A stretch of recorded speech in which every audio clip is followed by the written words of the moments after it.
2 mois après les terribles inondations qui ont frappé le Pakistan, Arouj Humayoun n'a pas une seconde à lui. Bonjour à tous. France Maghreb 2, France Maghreb 2.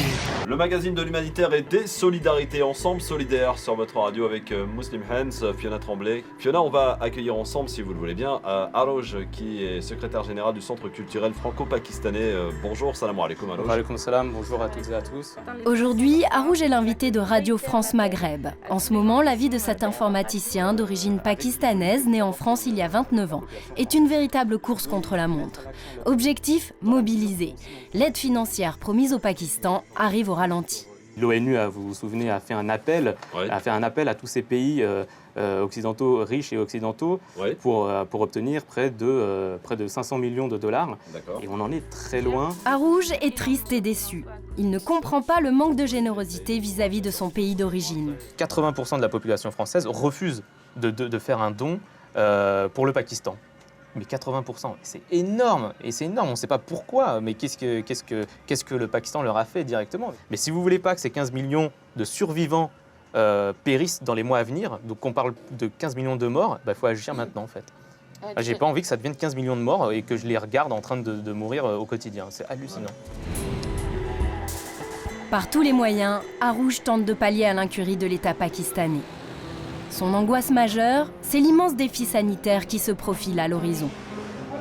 L'idée, c'est bien sûr d'émouvoir les personnes qui se posent des questions, de savoir comment vont ces gens sur place.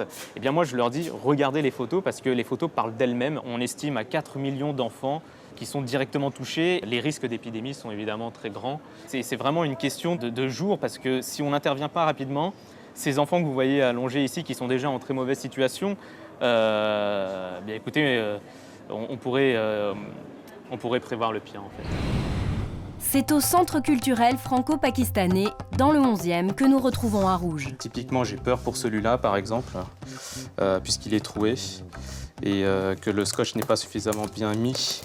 Donc, on va voir s'il passe pour Pakistan Airlines. Ce soir, un avion d'école direction Islamabad. Pakistan Airlines, la compagnie nationale, propose depuis plusieurs semaines d'acheminer gratuitement son fret. Contrainte de taille, aucun ramassage collectif des dons. Du coup, Arouj et ses amis, Scotch, emballent et collectent. Un seul mot d'ordre, système D.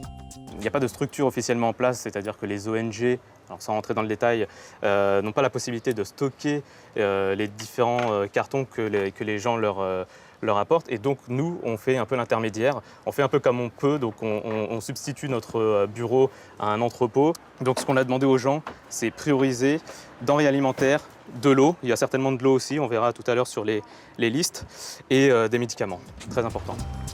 Tout est prêt, on peut mettre ça ici.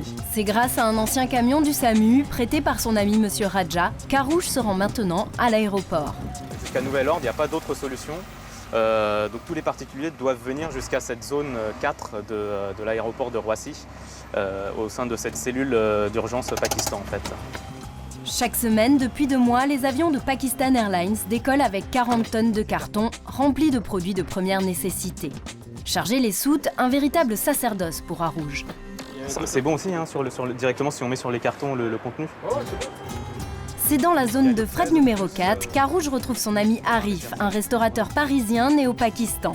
Arif, très impliqué dans la collecte de dons, est venu livrer 8 cartons qu'il a lui-même confectionnés.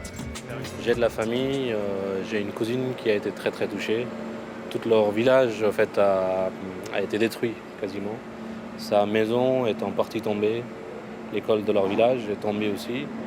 Je les appelle quasiment tous les jours, donc juste après les inondations, avec de l'eau polluée, avec toutes sortes d'épidémies, il y a 2 de ces enfants qui sont assez malades, gravement malades même aujourd'hui. Pour Arif et Arouj, la journée a été longue. Fatigués, mais satisfaits de voir leur carton s'envoler vers le Pakistan. C'est au tic-tac, ça va? Vous êtes arrivés sereinement, tout ce qu'il faut? Ça va, Elfan? Ouais. Bon, ça a été l'action hier, là? Ça a été. Pour Arouj, la quête n'est jamais finie. Ce soir, c'est dans le restaurant de son pote Arif, à Châtelet, qu'il a convié 90 personnes pour un dîner de charité. Alors, on a mis un menu à 30 € par personne, mais on a passé le message, il ne faut pas que les gens se limitent à 30 €. Je pense qu'il y aura beaucoup de gens qui vont faire des dons en plus de ça. Je vous demanderai juste, Asra va passer avec différentes enveloppes, de pouvoir mettre vos contributions pour cette soirée à l'intérieur. Merci. Ce soir, la diaspora pakistanaise s'est mobilisée autour d'Arouge. Bilan, 10 000 €, un montant inespéré. En France, on compte près de 80 000 Pakistanais. Alors Arouge voit beaucoup plus loin. Ah, bien sûr, c'est pas avec ce qu'on va faire ce soir qu'on va trouver 40 milliards de dollars. Faudra faire en sorte que dans les autres régions de France, ils essayent de faire la même chose. À ce rythme, la reconstruction du Pakistan risque d'être encore longue. L'ONU a annoncé avoir récolté seulement 65% des 460 millions de dollars nécessaires au secours d'urgence. Alors les petites mains, comme celle d'Arouge, sont les bienvenues.